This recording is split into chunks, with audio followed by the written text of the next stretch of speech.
Mga kabutingting, meron tayong gagawin dito na isang Oppo A57. Ayan o. Ang problema niya, yung kanyang battery, umangat na, lumubo na siya, nabuntis. Ayan. Shoutout doon sa may-ari. Ayan, yung manager po ng Timbonak, Boss D. Ayan, sa kanya po ito. Pinagawa po sa atin. Kaya gagawin natin ngayon, iinitan natin siya ng hot air.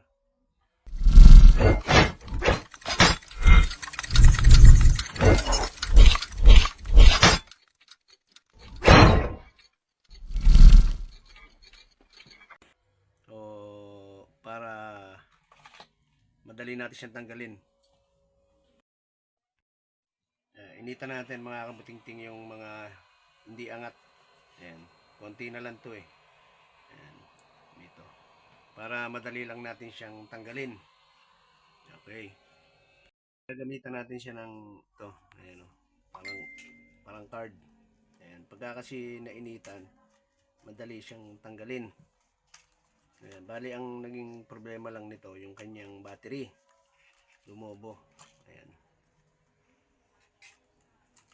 Ayan o. Ayan o. Angat na siya. Buntis na yung kanyang battery. Ayan. Ngayon ang gagawin natin, magtatanggal tayo ng side cover pagka magpapalit tayo ng battery. Ayan, tingnan natin. Ito yung mga tornilyo, tatanggalin natin. Dahil ayan, tingnan natin kung ano ang gagawin natin para ayan. Check natin yung mga tornilyo. Ayan.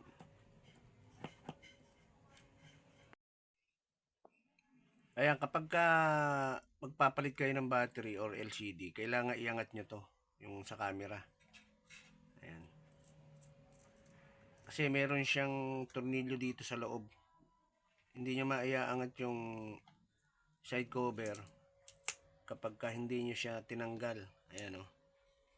Kaya kailangan tanggalin natin. Para ito, ayan o, yung tornilyo na yan. 4. Nakatago dun sa ating ayan, nakatago rin sa ating camera, cover ng camera lens. Ayan, tanggalin natin.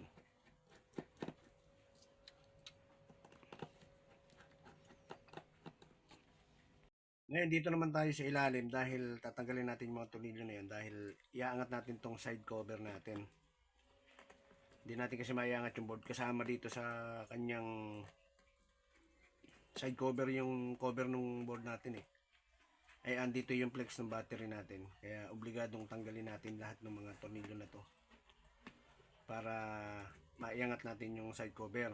Bago kayo magangat ng side cover, tatanggalin nyo yung kanyang SIM tray. Syempre, yan.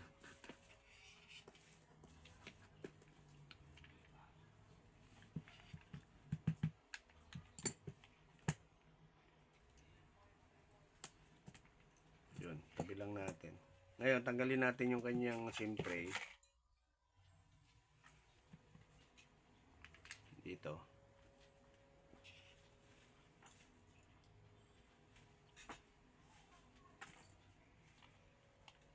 Natanggal nyo na yung SIM tray dito sa ilalim. Yan. Isuot nyo siya para maiangat nyo yung, gumamit kayo ng cord para maiangat nyo yung dito sa ilalim. Ganyan. Yan. Pagka kasi naiangat nyo na yan, dito sa ilalim, pwede nyo na siyang kukuhin pag ganyan.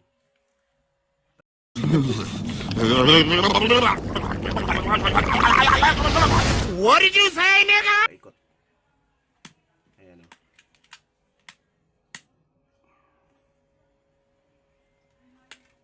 Ayan. Ayan ang pagtatanggal niyan. Dahan-dahan lang tayo.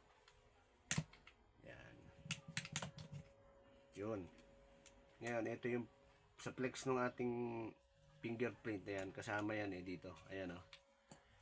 Ayan. Ingat lang din kayo dyan. Angat nyo siya. Yun. Ayan. Ito yung sa battery natin. yung flex. Ayan. Angat nyo yan.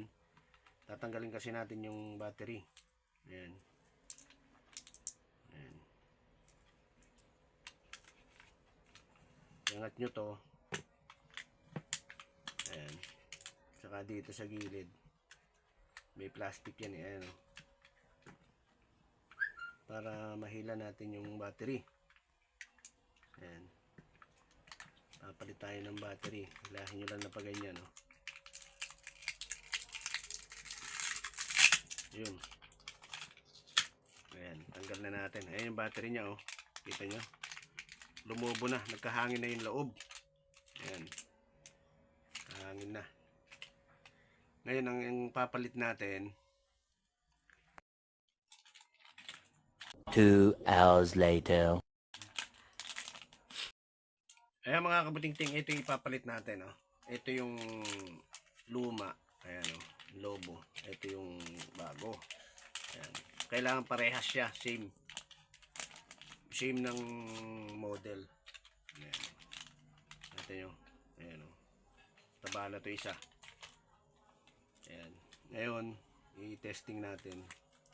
Diretso kabit na natin to. Ayan. Kabit natin yung flex ng battery. Ang good na battery mga kabuting-ting, meron siyang karga kapag bago. Ayan. Ikabit na natin yung flex ng ating fingerprint. Tapos, bali bubuin na natin to. Battery lang naman yung naging problema nito eh. Ayan mga kabuting-ting, ikabit na natin yung side cover natin. Unahin nyo rito sa babaw. Ganyan. Tapos ihigpit nyo lang siya ng, ayan, tutunog yan eh. Para kabit na natin yung mga tornilyo. Ayan. Kabit natin yung mga tornilyo na lahat ng tornilyo na tinanggal natin. Kailangang maibalik lahat yan. Pinasuporta ng ating ganyan eh, board.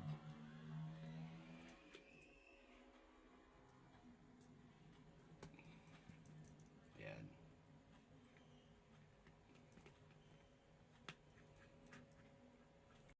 Ayan, naikabit na natin yung mga tornilyo dito. Isa na lang sa ilalim. Doon naman tayo sa ibabaw. Ayan. I-bit ko lang ng mabuti. Tapos dito na tayo.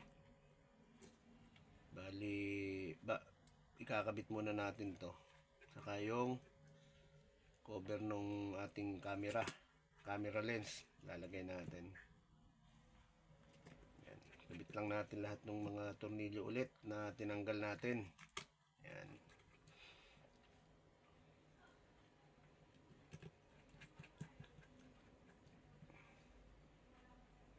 Tapos, pagka nabuo natin to, i-open natin, titignan natin kung ilang percent yung ang ating battery.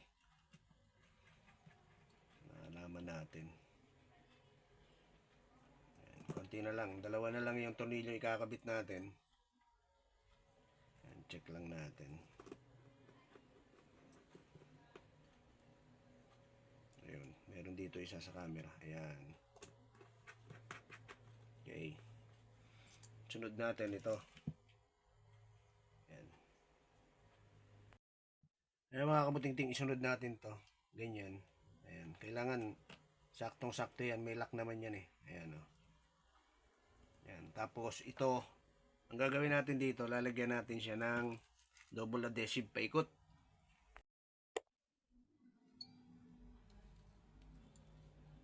Ayan. Lalagyan natin siya ng double adhesive. Ayan. Yung nakalagay sa kanya dati, double adhesive din eh. Ayan, medyo iayos lang nating mabuti. Dahan-dahan lang ang pagkakabit. Kasi mahirap. Ayan. Putulin na lang natin. Tapos isusunod natin dito ulit. Ganun na lang ang gagawin natin. Square lang naman yan eh. Ayan, kailangan maikabit ng maayos yan. Para hindi, ayan, lapat na lapat, paikot. Cut muna. Yan. Bago natin lagyan dito sa ibabaw sa ilalim, tanggalin na natin yung plastic nung double adhesive natin kasi ipapatong natin yan eh. Ayan. Papatong natin dito yung didikit natin sa ibabaw saka sa ilalim. Kaya tanggalin na natin yan para lumapat.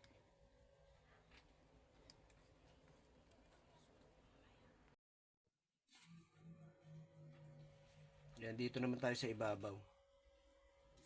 Yan. Gilid lang natin. Kailangan yan. Tapos gupitin natin yung ilalim naman. Yung lalagyan natin.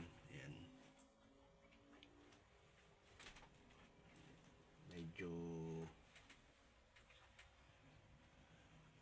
yan, gigilid lang natin ng konti.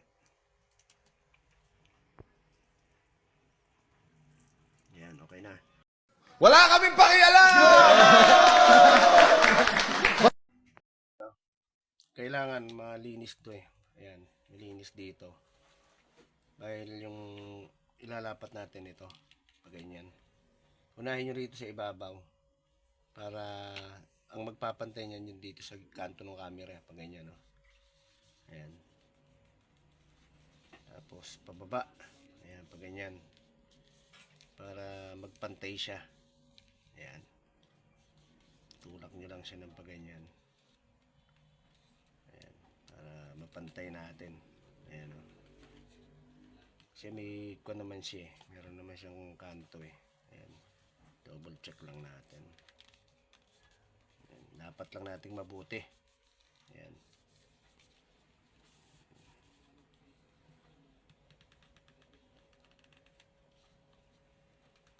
Ayan. Tapos sisindin natin. Tingnan natin kung ilang percent yung battery. Tayin lang natin saglit.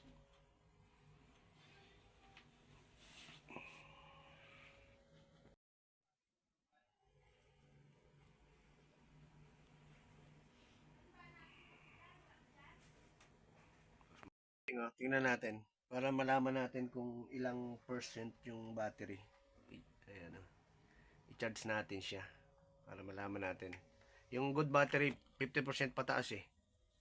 Yung kanyang battery. Ayan, 60% yung kanyang battery. Ayan, 60% charging. Ayan. Ayan. Kabit natin. Ayan, 60% charging siya. Okay yung battery natin. Pinalit. Ayan.